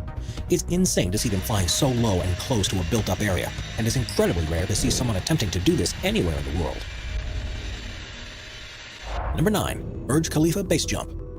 Dubai's Burj Khalifa is the world's tallest building, reaching 2,717 feet above the ground. But not content with holding this record, the owners regularly put on spectacular events to ensure everyone continues watching what they're doing. In 2014, this was taken to a new level of extreme when, in association with the local skydiving association, they arranged for 2 base jumpers to leap from the top. It's unbelievable to see them flying towards the ground in their wingsuits, with the stunning backdrop of the desert city behind them, and they circled the enormous building with red smoke trailing in their wake. Unsurprisingly, in the process, they set a world record for the highest base jump to ever be successfully completed, as well as being in contention for being either the bravest or the most insane people on Earth, depending on how you see it. Asked about the event afterward, one of the jumpers said that people often think of base jumpers as being crazy, but in truth, all they ever want to do is fly. Before we move on, be sure to subscribe to Top 5s with notifications on. Number 8. Helicopter Stunts. The BO-105 was a German anti-tank helicopter that was first brought into service in 1970, but the agility required to take on enemy artillery also made the design ideal for aerobatic maneuvers. It was the first design of a copter to have light twin engines, and was one of the first to have a hingeless rotor system. These, along with a responsive control system, allows pilots to move with a rare level of precision, and when it's in experienced and fearless hands, it's a joy to watch. Charlie Zimmerman is well known for his insane stunts in one of those choppers, and you'd never believe some of the moves he pulls off without seeing it for yourself. He performs inverted loops, flies at insanely low altitudes, and nimbly darts around trees and other obstacles as if the controls of the helicopter are an extension of himself. This takes such skill and precision that there are very few people that have either the ability or the confidence to do so. Number 7. Antares rocket explosion. Even though space agencies around the world have been sending rockets into space since the 1950s, there's still nothing quite like witnessing a launch for yourself. And they continue to draw large crowds every time. Occasionally, things don't go entirely to plan, and on the 5th launch of the Antares rocket on the 28th of October 2014, things went catastrophically wrong. The unmanned vehicle was making a scheduled launch from Launch Pad OA at Wallops Island, Virginia, to deliver supplies to the International Space Station, and at first the launch appeared to have gone without a hitch. Soon after takeoff, however, there was a failure in the propulsion system of the first stage, and the rocket began falling back to the ground. The shockwave from the resulting explosion was felt 20 miles away, and the fire raged all night before finally being extinguished the next day. Fortunately, no one was injured in the accident, but the payload, worth many tens of millions of dollars, was completely destroyed. Number 6. Biking through New York City. The roads through busy cities are usually so packed with vehicles that it takes ages to get from one place to another. But this doesn't necessarily have to be the way if you're on a bike and luck goes your way. This video shows a biker doing something completely reckless, and it's something that you must not consider doing yourself. But it's a view of New York that very few people will ever experience.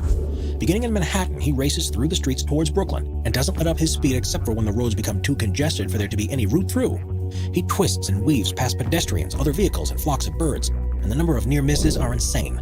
Every time it seems like space is closing off, he somehow manages to find a way through, and for most of the 16-minute journey, he doesn't hold off on the throttle. It's miraculous that he manages to get through without incident, and it makes you wonder how common people attempting to do something like this actually is. Number 5. Cricket ball hits a flying fox. Cricket is one of the most popular sports in the world, and at big events there will be tens of thousands of spectators. Like other high-profile contests, there's also a huge TV audience, and broadcasters try to keep on the cutting edge of technology to provide the viewers with the best angles they possibly can. In recent years, this has included the use of a spider cam system, which suspends a camera over the field of play with a series of motorized winches. In Australia, it's affectionately known as the Flying Fox, and while it's usually well out of the way of the game that it's filming, in 2018 it became the center of the action. The Gabba is one of the largest cricket grounds in Australia, and it was hosting a T20 match against India. Glenn Maxwell was at the stumps, preparing for the next ball, and when it was bowled at him, he managed to strike it with such force that he lost control over its direction, and it flung skywards. The stadium cameras tried to focus on the ball and its trajectory, but suddenly it disappears from the sky. It managed to collide with the small camera that was suspended above the wicket and crashed straight back down to the ground, to the delight of the commentators and fans alike. For the players, though, this was terrible because they needed to take every opportunity to score some runs. So luckily for them, it was declared a dead ball, and the decision was to bowl it again. Number 4. Dam collapse. Dams are built around the world for various reasons, and while they are usually designed to hold water back, there are some that contain waste material from construction works. Brazil's Brumadinho Tailing Dam was one of several in the country that was next to an iron ore mine and used to store byproducts from the process of separating the valuable ore from the worthless material that contains it. In 2015, there was a disaster at a similar nearby dam which buckled under the pressure it was under. But in the wake of that event, no safety precautions had been taken to prevent anything like it happening again. On January 25, 2019, the Brumadinho Dam collapsed, and the resultant flow of mud and debris was catastrophic. Just after midday, the structural integrity failed, and there was nothing to hold back the 423 million cubic feet of material, and it flowed straight into the nearby offices of the mine, as well as countless homes, farms, and other buildings. Local residents had no chance of getting out of the way in time, and sadly, 270 perished in the tragedy. Not only was there a loss of human life, but the environmental impact was huge too, with the entire region covered in chemicals that contaminated the soil and polluted hundreds of miles of river networks. It's astonishing to see the moment that the slurry was released, and hopefully after this, serious steps will be taken to ensure nothing like it will ever happen again. Number 3. Iceberg Calving. If you spend enough time watching the side of an ice sheet, you'll witness the incredible sight of an iceberg calving into the ocean. In 2008, while in a remote region of Greenland, 2 cameramen managed to capture the largest calving event ever to be recorded on film. It happened on the edge of the Ilulissat Glacier, which is responsible for the production of 10% of the icebergs that are formed around Greenland. And it's estimated from this glacier alone, more than 35 billion tons of ice is released into the sea every year. It's a relatively fast-moving glacier, reaching speeds of up to 150 feet per day. But what happened that day when they were filming was unusual, even for such an active region. They had only just set up the equipment when part of the glacier's edge began to collapse, and things only escalated from there. As the tremors reverberated through the ice, more and more became dislodged and began to fall. Then huge pieces of ice started to break up and fall into the water, causing massive waves to ripple out. It's tough to imagine the size of what happened from the video, but to put it into perspective, the total amount of ice that broke free during this event was about the equivalent to the size of the lower part of Manhattan Island, but at a height many times higher than the tallest skyscrapers in the city. It was truly a once-in-a-lifetime thing to witness, and shows in a clear way the majestic beauty and power of these ice formations. Number 2. Lion saves wildebeest. Lions are known for being the dominant predators of the African savanna, but they aren't always so ruthless or focused on the hunt. Sometimes they... Damn, that's a cool-ass color. The royal red looks good.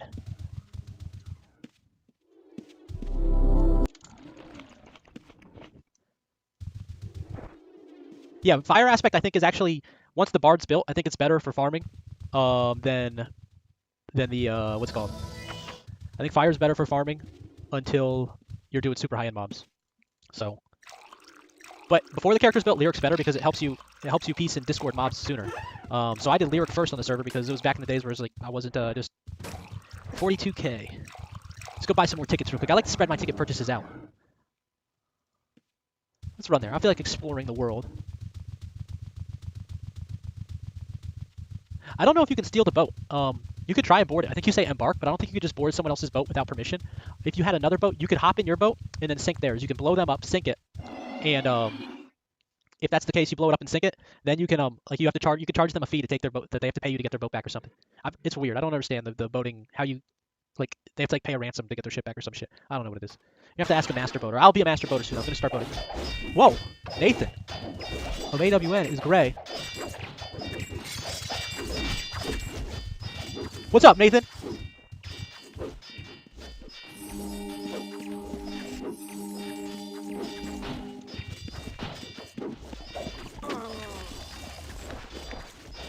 Nathan, what kind of crimes were you committing out here? What kind of crimes was Nathan committing? Mr. Nathan has been busted for committing crimes. A lot of us have a little enemy nearby, another one. Habits, you know, and heck, it's just one of the things. Ken, good morning or good evening to you. Yes, it's night here in America, and I guess I think you're from over in Japan, right? So you'll be viewing me from way across the big pond there, buddy.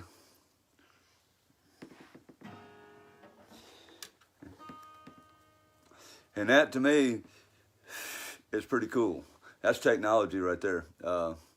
Whenever you can do a Facebook Live and get to people and reach people clear over in Japan or wherever, Australia or Ireland, or I think that's freaking awesome. I mean, who would have thought when I was a kid, I was born in 1972, who would have ever thought, by God, that we'd have a Facebook or we'd have a way to get on our phones and throw it in front of our face and be able to do a broadcast. I mean, that's probably one of the coolest things. And when they first started doing that back in, you know, maybe 5 years ago, whatever it's been, man, I was kind of scared to do it at first, you know, and I did a few, you know, but my signal wasn't really that good where I live, because I live out in the country. So our signal wasn't really all that well, so it was hard for me to do it without interruption. So needless to say, hey, Smiley, I was trying to call you earlier, and I tried to call your wife too as well. I was gonna come by. I had a kind of a laid-back, relaxed evening, and kid-free evening, needless to say. And I was going to swing by and see you and visit with you. I know we've been talking about that for a while, and I'd like to play that Martin or maybe even that real Gibson Les Paul. That was a pretty guitar. So I'll try to hit you up maybe sometime tomorrow, bud. And maybe we can touch base on that. I'm going to play you guys a blues song I wrote. This is called Can't Get Enough. And I wrote this probably around sometime back in 08, 09, I don't know, way back there. Not too far back, but a little ways. Bradley, I seen you today in Walnut, buddy. I'm going to do you a blues song I wrote called Can't Get Enough. I'm going to see if I can pull it off. It's been a while. I'm a little rusty here. I hate wearing glasses. Can't see the screen unless I got glasses on.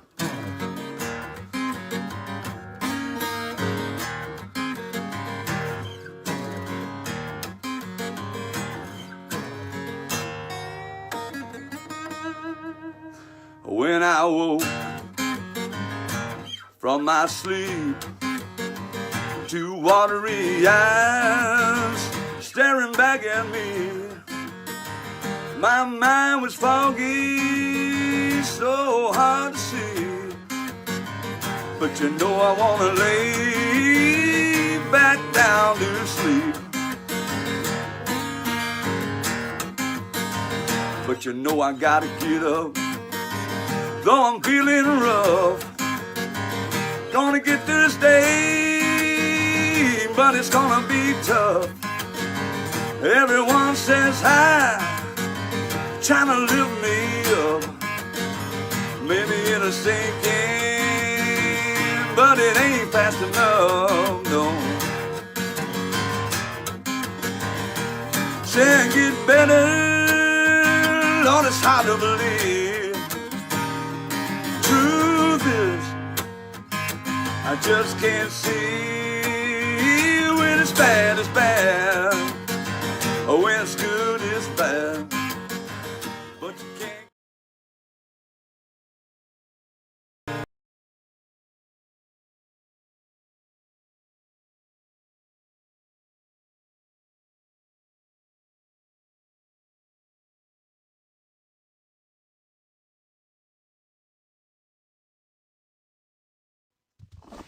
I think it's 5 MCDs. 5 MCDs, and someone can craft it. So it's expensive. It's like a 150k item. I ain't got no 150k, man. I'm trying to buy raffle tickets.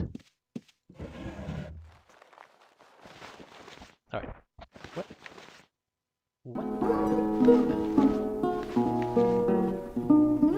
Campfire. Yeah, they'll go weekend. 55 crabs, island mail, and just a ridiculous outfit. People are gonna say, it's unheard of.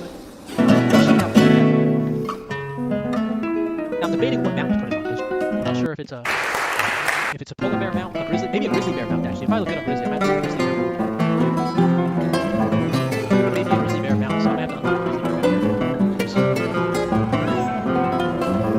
Got the points for it. 0 to 5. This one's mine. I've done so many lottos that I put a lot of money into these lottos. This one will get on the end. We'll donate a lot. We're gonna have a massive keep here very soon. By this rock. These rocks will destroy you. Those rocks are dead.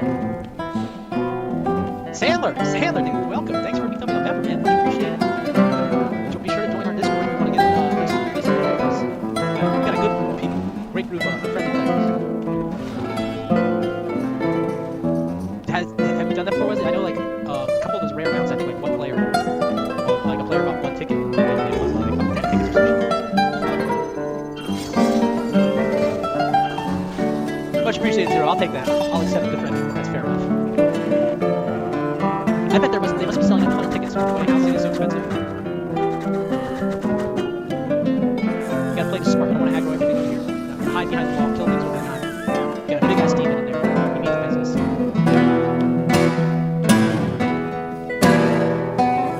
Failed. Uh-oh.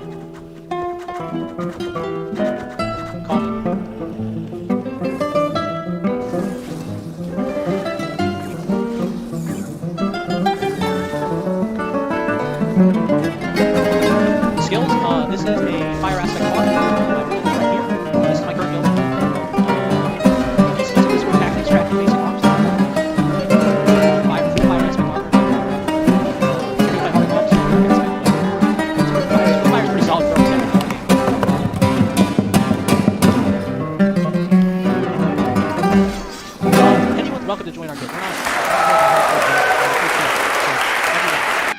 everyone and anyone's welcome as long as you're not a jerk.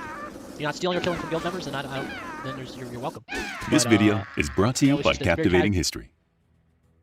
The misconception of the Dark Ages is thought to have covered the era between the 4th century, when Rome fell, to the beginning of the 11th century, when the landscape of the primary countries of modern-day Europe began to take shape.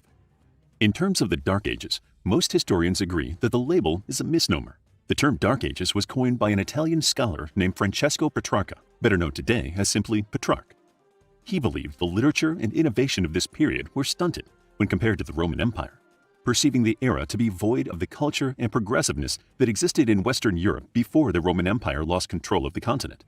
Historians today now refer to the Dark Ages as the early Middle Ages, which is truly a more accurate description. The fall of Rome and the world after. For about 100 years before the fall of Rome, the city was in steep decline. Infighting, petty ambitions, and greed were commonplace within its leadership. This poor leadership and inefficient governing would lead to the inevitable loss of control of the conquered territories within the empire. Rome's inability to provide for the people on the outskirts of their borders would serve as the impetus for the attacks signaling the beginning of the end of ancient Rome. Skirmishes, like the Battle of Hadrianopolis in 378 CE and the invasion of the Visigoths in 410 CE, indicated Rome's loosening grip of power and triggered other Germanic tribes to challenge Rome for their own previously conquered territories. In 476 CE, a weakened Rome fell to the Germanic warlord Odoacer. Odoacer killed the father of the child emperor Romulus Augustus, took control of the rest of his military, and offered the young emperor the option of retirement. The emperor wisely accepted and fled into exile for the rest of his life. This series of events was the end of the Western Roman Empire. The fall of Rome sent shockwaves across the continent. Western Europe splintered, and regions that had considered themselves under Roman rule began taking control of their own much smaller domains. The ensuing reconfiguration of the fallen empire naturally triggered many wars, as different tribes began to reclaim lost ancestral territories. Strong men from all corners attempted to take advantage of the power vacuum the defeat of Rome had created. The rise of the Christian Church. The Roman Empire practiced its own religious belief system, which we observe as Roman mythology. Still, the empire would typically allow conquered regions to continue with their own beliefs. The only exception was when something, or someone, directly challenged Roman authority. This more laissez-faire approach to managing their conquered territories created an ideal climate for the rise of Christianity as a religion. As Christianity grew across the regions, more and more of the Germanic tribes began to follow the teachings of Christ. By 313 CE, Emperor Constantine I issued the Edict of Milan, a proclamation granting legal status to a number of religions within the Roman Empire, including Christianity. In 325 CE, the emperor introduced the Council of Nicaea, whose core purpose was to establish the primary beliefs of Christianity. The council created the Nicene Creed, which cements the basic precepts and beliefs of Christianity in concise form. These events, and the resultant recognition, legitimized Christianity to the empire and the entire continent. By 476 CE, Christianity had become a clearly recognizable and powerful religion. So when Rome fell to the Germanic tribes, who were Christian, people saw the empire's defeat as a sign that the Roman gods were not as powerful as the Christian God. With so many onlookers in Europe perceiving the fall of Rome as a religious sign, Christianity saw a vast and meteoric rise on the continent. Rome continues, the Byzantine Empire. The sacking of Rome and the removal of the last Roman emperor was not entirely viewed as an end to the Roman Empire. There were two major cities that ruled the Roman Empire, each of which had its own ruler. Rome was certainly where the empire started, but it became so large at its peak that it required a second city and second ruler to manage the far eastern side of the empire, Constantinople. Constantinople preserved the history and culture of the Roman long after the fall of the illustrious city, as well as establishing its own distinct culture. The split of the empire occurred in 285 CE under Emperor Diocletian. By dividing control with the city to the east, governing the two vast regions became more manageable. Rome was the capital for the western portion of the empire, and Byzantium was the capital of the eastern side. Byzantium would later be renamed Constantinople. Constantinople continued to thrive for many centuries, but inevitably fell to the Ottoman Empire. And citizens who were able to fled west as the city was attacked, taking with them the knowledge and the cultures of both historic Rome and Constantinople back to Rome and Italy. It is not a coincidence that the Italian Renaissance began near the end of the Byzantine Empire. Western Europe was by no means the uneducated, barbaric place that it is often portrayed to be during the Dark Ages, but it did not have the same connection to the Roman Empire as the inhabitants of Constantinople. The rise of the Caliphate. As Christianity continued to evolve and envelop much of Europe, a new religion was forming in what we now know as the Middle East, under the Prophet Muhammad. He held religious and political power over those who followed him. And as the seal of the prophets, those who followed Muhammad believed that he was the last prophet sent by God to walk the earth. Because of this belief, Muhammad's teachings were thought to be the final word from God, superseding the words of all other prophets. When the prophet died 632 CE, he left his followers without an obvious successor or a system to choose a successor as the new religious leader. His followers chose one of Muhammad's fathers-in-law, Abu Bakr, as their new leader. Over time, a system of succession was developed around the belief that future Islamic leaders should be chosen from descendants of the prophet, or those who were in some way related to him. This was the birth of the Caliph and the Caliphate. The term Caliphate refers to the dual political and religious state under Muslim laws, and the leader of a caliphate is called a caliph, which is similar in meaning to a king or emperor. During the height of the caliphate, their conquest included the Middle East, Northern Africa, and Southern Europe.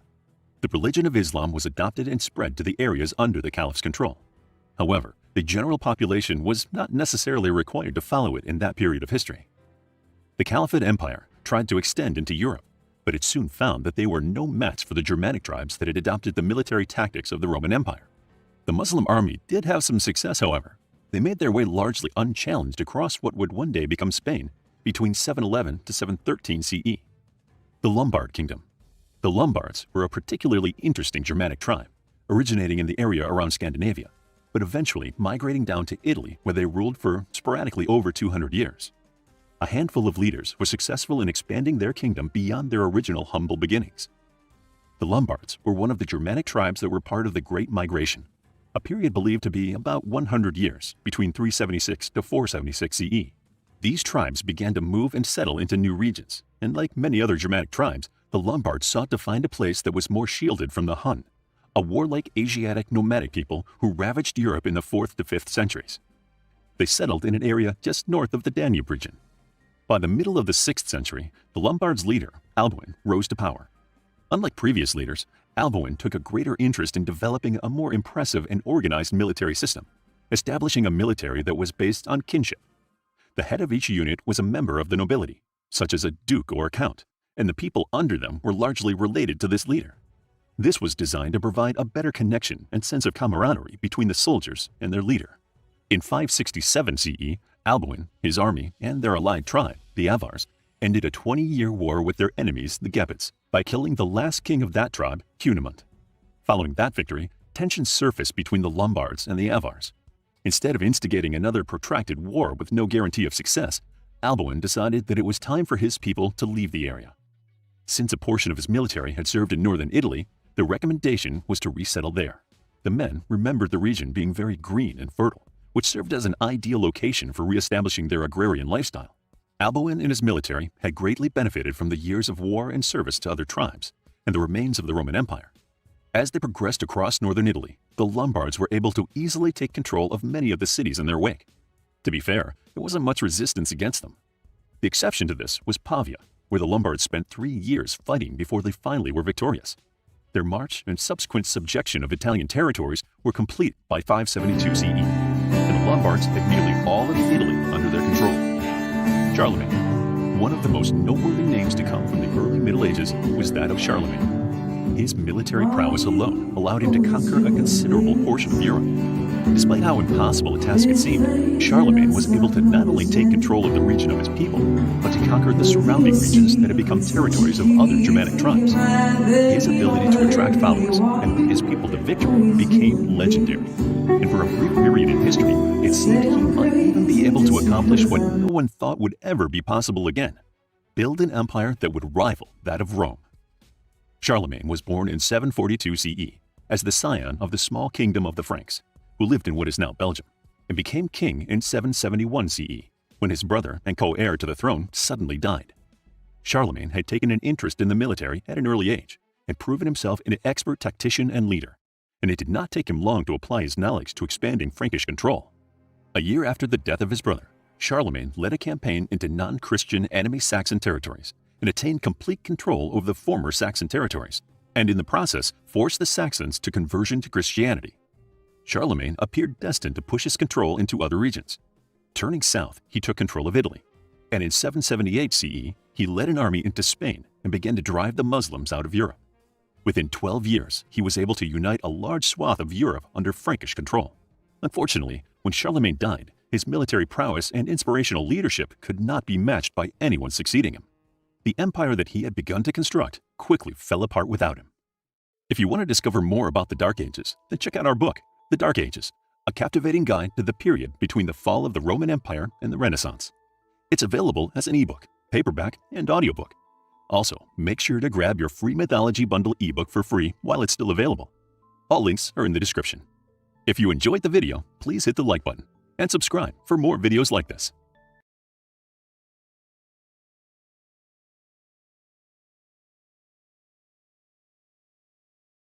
This video is brought to you by Captivating History. The Treaty of Verdun and the Ruhr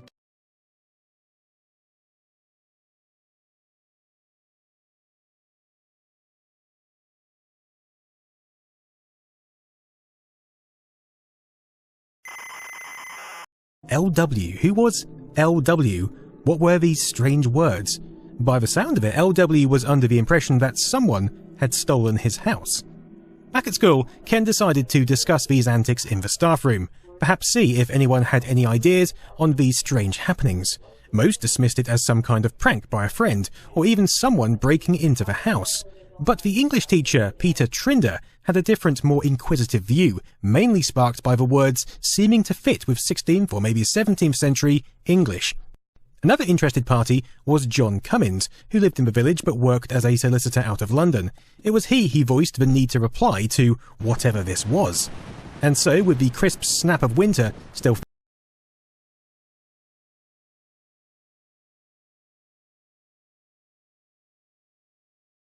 what else do I do? Where is Schlomp again?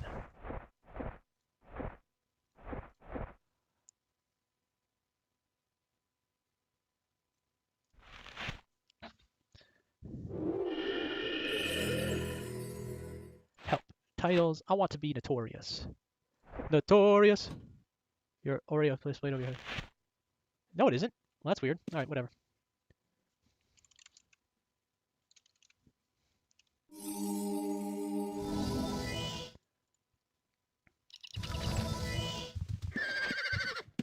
Shit.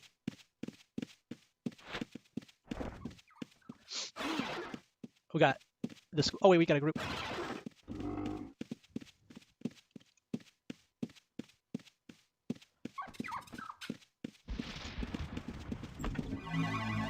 Oh, we are. Never mind, we are. Sweet. We never left party. That's awesome. Uh-oh, above and beyond. We're about to get above it and be smoked. Little 2v2 with the PEC boys, huh?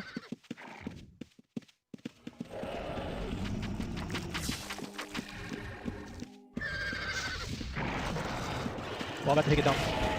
Big dump on me. Shit. Oh my god, I'm gonna die.